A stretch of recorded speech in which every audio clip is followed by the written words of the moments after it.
নমস্কাৰ মই Hemanta Kashyap astro live অসমৰ অক্টোবৰ মাহৰ মাহেকীয়া ৰাশিফলৰ আপোনালোক সকলোকে স্বাগতম জনালো।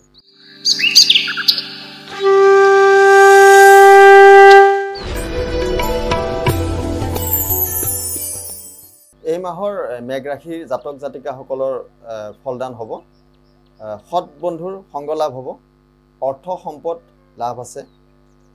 নাৰীৰ পৰা যিমান পাৰে দূৰত থাকিব, কাৰণ নাৰীৰ পৰা আপোনালোকৰ যথেষ্ট ভয় কিবা শংকা আছে। বন্ধুৰ বিয়োগ বা বন্ধুৰ কিছুমান বিয়োগৰ বৰ্তা আহিব পাৰে, কিন্তু এই মাহত ভাতৃৰ পৰা আপোনাৰ যথেষ্ট উন্নতি হ'ব। বিদ্যাৰ্থীসকলৰ কাৰণে এই মাহটো যথেষ্ট শুভ।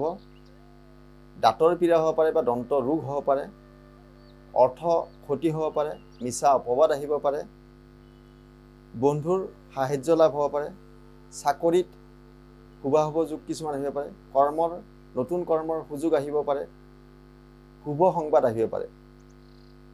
অক্টোবৰ মাহটোত আপোনালোকৰ যথেষ্ট মেঘ ৰাশিৰ সকলৰ কাৰণে শুভ আৰু অশুভ এটা মিশ্ৰিত ফল প্ৰদান হ'ব।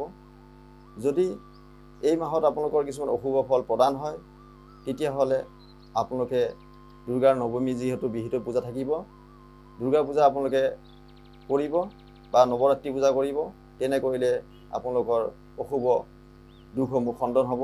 আৰু কাৰোবাৰ যদি শনিৰ দ্বাৰা যদি পীড়িত হৈ থাকে বা শনিৰ যদি দশা চলি থাকে, তো তেওঁলোকে যিহেতু এই মাহত শ্যামা কালী পূজা আছে, তো সেই কালী পূজাও যদি আপোনালোকে কৰে বা দৰ্শন কৰে, তো তেনে কৰিলেও আপোনালোকৰ যি শনিৰ যি বেয়া দুখ, সেই দুখসমূহ খণ্ডন হ'ব।